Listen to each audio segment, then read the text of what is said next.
আপনারা ইরানের সাবেক পররাষ্ট্রমন্ত্রী জাওয়াদ জারিফ তার বক্তব্যগুলো দেখবেন ওয়ার্ল্ড ইকোনমিক ফোরামে এবং অন্যান্য জায়গায় উনি বক্তব্য বলেছেন যে আমরা একটা সিঙ্গেল স্কাড মিসাইল পর্যন্ত পারচেস করতে পারিনি। সারা দুনিয়াতে আমরা মিসাইল পারচেস করার চেষ্টা করেছি, অস্ত্র। লাস্টে লিবিয়া থেকে অস্ত্র কিনলো 25টা 30টা মিসাইল, এই গাদ্দাফি সেটা দিল। এবং ওই সময়ে আমাদের এই যে শহীদ রাহবার সাইদ আলী খামেনেই তিনি তখন বললেন 2টা মিসাইল আমার কাছে দাও। তখন সামরিক অফিসাররা বললো এটা কেমন কথা, এই মিসাইলগুলো আমাদের জয় পরাজয় খুব ক্রুশাল জিনিস, আমি আপনার কাছে দেব। তিনি বললেন যে আমাদের যারা ইঞ্জিনিয়ার আছে তারা এই মিসাইলগুলো খুলে রিভার্স ইঞ্জিনিয়ারিং করবে। মিলিটারি অফিসাররা, IRGC অফিসাররা এতে অসম্মতি জানালো, বললো যে আমরা এটা দিতে পারবো না, একটা মিসাইল আমাদের জয় পরাজয় নির্ধারণ করবে। আপনি 2টো মিসাইল চাচ্ছেন, আপনি এটা খেলবেন, এটা নিয়ে ইঞ্জিনিয়ারিং, রিভার্স ইঞ্জিনিয়ারিং। কিন্তু রাহবার মানে তখন তিনি প্রেসিডেন্ট ছিলেন এবং তিনি CNC ছিলেন, কমান্ডার ইন চিফ ছিলেন সামরিক বাহিনীর, এবং তিনি ময়দানে গিয়ে নেতৃত্ব দিয়েছেন যুদ্ধে। তিনি বললেন না, এটা দিতেই হবে। তিনি কারো কোনো কথা শুনলেন না। তারপর ইরানের মিসাইল প্রোগ্রাম, এই উন্নত লিবিয়ান মিসাইলগুলো নিয়ে রিভার্স ইঞ্জিনিয়ারিং করে ইরানের মিসাইল প্রোগ্রামের যে জার্নি শুরু হইলো, সেই জার্নির রেজাল্ট আজকে আমরা দেখতে পাচ্ছি, যেটা ইভেন ইরানের IRGCর ওই সময়কার তরুণ নেতা, তরুণ যারা লিডার, তারা ওটার বিরোধিতা করছিল।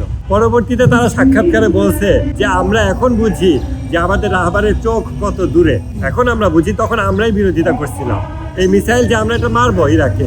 আমাদের রাহবারের এই যে দূরদৃষ্টি, তিনি যে শাহাদাতের অস্ত্র প্রয়োগ করলেন, তিনি তো জানতেন চায়না কন্টিনিউয়াস ইন্টেলিজেন্স দিচ্ছিল যে ফাইটার জেট আসতেছে আপনার ডাইরেকশনে, তাকে বলা হলো আপনি চলে যান এখান থেকে নিরাপদে, তিনি বললেন আমি যাব না। তিনি শাহাদাতের অস্ত্র প্রয়োগ করলেন জেনে শুনে। এটা এমন না যে তিনি দেশ জাতিকে ফেলে রেখে গেলেন, বরং এই শাহাদাতের অস্ত্র প্রয়োগের আগে তিনি সমস্ত মিলিটারি স্ট্র্যাটেজি দিয়ে গেছেন। সেই স্ট্র্যাটেজি অনুযায়ী আজকে চলতেছে, এবং শাহাদাতের অস্ত্র প্রয়োগের মাধ্যমে তিনি যেই নাড়াটা দিতে পারবেন, এটা বেঁচে থাকলে সম্ভব ছিল না। এবং সেই নাড়া যে কোন লেভেলে গেছে এটা আমরা এখন দেখা শুরু করি না, এটা আমরা সামনে দেখব।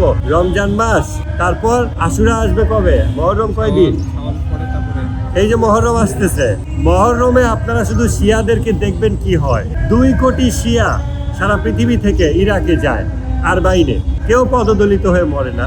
রাস্তার 2 ধারে ভলান্টিয়ার থাকে, ফ্রি খাবার সার্ভিস থাকে, সেখানে তারা ইমাম হোসেনের মাজার জিয়ারতে যায়। এই 2 কোটি শিয়া ওই সময়, এর মধ্যে সব ডাক্তার, ইঞ্জিনিয়ার সব কিছু আছে, তারা তখন একটা বোমার মতো।